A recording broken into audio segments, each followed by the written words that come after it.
Hello, നമസ്കാരം. ഞാൻ ആഷിഖ്. ജീവിതത്തിൽ വിജയം കൈവരിക്കാൻ ഓരോരുത്തർക്കും സാധിക്കട്ടെ എന്ന് ആത്മാർത്ഥമായി പ്രാർത്ഥിക്കുന്നു. നമ്മുടെ അറിവുകൾ വർദ്ധിപ്പിക്കാൻ വേണ്ടിയിട്ട് ഓരോ പഠനവും നമ്മുടെ ജീവിത വിജയത്തിന് അനിവാര്യമാണ്. നിങ്ങൾക്ക് നോക്കിയാൽ മനസ്സിലാവും, നമ്മുടെ ചുറ്റുപാടും വിജയിച്ച വ്യക്തികളെല്ലാം അവർ വീണ്ടും വീണ്ടും അറിവ് നേടാൻ തയ്യാറായി, അതിന് ശ്രമിച്ചു, അതിന് പരിശ്രമിച്ചു എന്നുള്ളതാണ്. ഒരു ചെറിയ കാര്യത്തിൽ നിന്നും നമുക്ക് ഒരുപാട് അറിവുകൾ നേടാൻ പറ്റും. നമുക്ക് ഒരു സംഗതിയെ, ഒരു സംഭവത്തെ പല ആളുകളും പല രൂപത്തിലാവും കാണുന്നത്. അപ്പോൾ നമ്മൾ അതിനെ എങ്ങനെ കാണുന്നു എന്നുള്ളതാണ്. ഒരു സംഭവം അല്ലെങ്കിൽ ഒരു എക്സ്പീരിയൻസ് നമുക്കുണ്ടാവുമ്പോൾ ആ എക്സ്പീരിയൻസിൽ നിന്ന് നമുക്ക് ഒരുപാട് കാര്യങ്ങൾ പഠിക്കാനുണ്ടാവും. ഒരു ചെറിയ കുട്ടി, ഞാനെപ്പോഴും പറയാറുണ്ട്, ഒരു ചെറിയ കുട്ടി നടത്തം പഠിക്കുന്നത് ഒരുപാട് തവണ വീണതിന് ശേഷമാണ് പിച്ച വെക്കാൻ കഴിയുന്നത്. ഒരു തവണയോ 10 തവണയോ 100 തവണയോ ശ്രമിച്ചിട്ടല്ല ആൾക്ക് നടക്കാൻ കഴിയുന്നത്. ഒരുപാട് തവണ ആൾ ശ്രമിക്കുന്നു, വീണ്ടും പരാജയപ്പെടുന്നു, വീഴുന്നു, വീണ്ടും എണീക്കുന്നു, വീണ്ടും ശ്രമം നടത്തുന്നു, വിജയിക്കുന്നു. ഇതാണ് ഓരോരുത്തരും.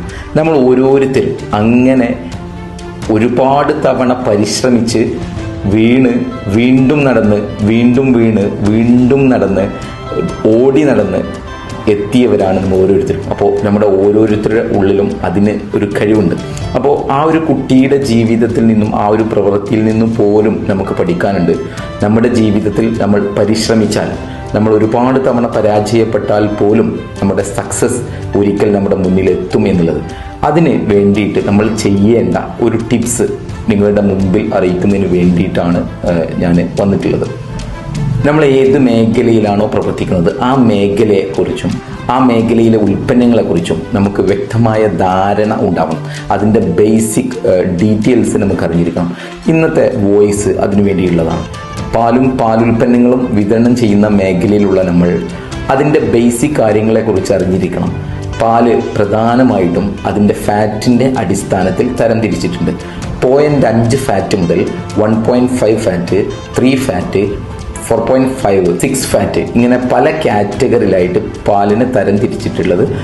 1.5 ഡബിൾ ടോൺ മിൽക്ക്, 3 ഫാറ്റിൻ്റെ ടോൺഡ് മിൽക്ക്, 4.5 ഫാറ്റിൻ്റെ സ്റ്റാൻഡേർഡൈസ്ഡ് മിൽക്ക്, 6 ഫാറ്റിൽ ഫുൾ ക്രീം മിൽക്ക്, ഇങ്ങനെ തരം തിരിച്ചിട്ടുണ്ട്. അപ്പോൾ ബേസിക്കായിട്ട് നമ്മുടെ ഒരു ഫാമിൽ നിന്ന് ഒരു പശുവിനെ കറന്ന് പാലെടുക്കുന്ന സമയത്ത് ആവറേജ് 4 മുതൽ 4.2 ഫാറ്റാണ് ഉണ്ടായിരിക്കുക. അപ്പോൾ പിന്നീട് എങ്ങനെയാണ് ഈ ഒരു ഫാറ്റ് പലതരത്തിലാക്കിയിട്ട് മാറ്റുന്നത് എന്നുള്ളതാണ്. അപ്പോൾ പ്രോസസ് ചെയ്യുന്ന സമയത്ത് മുഴുവൻ ഫാറ്റും, ഇത് 4 മുതൽ 4.2 ഫാറ്റ്, ആവറേജ് ഒരു 4 ഫാറ്റാണ് പശുവിൻ്റെ പാലിൽ നിന്ന് ഉണ്ടാവുക. ആവറേജ് കേരള, കർണാടക, തമിഴ്നാട് ഈ ഏരിയയിലെ പശുവിൻ്റെ പാലിൽ നിന്ന് ഉണ്ടാകുന്നത് ആവറേജ് 4 ഫാറ്റാണെന്ന് പറഞ്ഞല്ലോ. അപ്പോൾ ഈ 4 ഫാറ്റും അതിൽ നിന്ന് എടുത്ത് ക്രീമാക്കി മാറ്റിയതിന് ശേഷം ഏത് സ്റ്റാൻഡേർഡിലാണോ പ്രൊഡക്റ്റ് ഉണ്ടാക്കുന്നത്, ടോൺഡ് മിൽക്ക് ആണെങ്കിൽ 3 ഫാറ്റെന്നും, സ്റ്റാൻഡേർഡൈസ്ഡ് മിൽക്ക് ആണെങ്കിൽ 4.5 ഫാറ്റെന്നും, ഫുൾ ക്രീം മിൽക്ക് ആണെങ്കിൽ 6 ഫാറ്റെന്നും, ഡബിൾ ടോൺ മിൽക്ക് ആണെങ്കിൽ 1.5 ഫാറ്റെന്നും, സ്കിമ്മഡ് മിൽക്ക് ആണെങ്കിൽ 0.5 ഫാറ്റെന്നും മെഷീനിൽ സെറ്റ് ചെയ്ത് കൊടുത്ത് അതിലേക്ക് ആഡ് ചെയ്യുകയാണ് ചെയ്യുന്നത്. നമ്മൾ ഓരോ കമ്പനിയും മിഷനറീസ് ഉപയോഗിച്ചിട്ടാണ് ഇത് ചെയ്യുന്നത്. അപ്പോൾ ഇതിൻ്റെ ഈ ഒരു ബേസിക് നോളജ് നമ്മുടെ അറിവിലേക്ക് വേണ്ടിയിട്ടാണ് ഇന്നൊരു വോയിസിലേക്ക് വന്നിട്ടുള്ളത്. എല്ലാവരും അതിനെക്കുറിച്ച് മനസ്സിലാക്കുക. എല്ലാവർക്കും ഒരിക്കൽ കൂടി ഒരു ശുഭദിനം നേരുന്നു. Thank you. Freshwell Enterprises Private Limited. Freshness in every drop.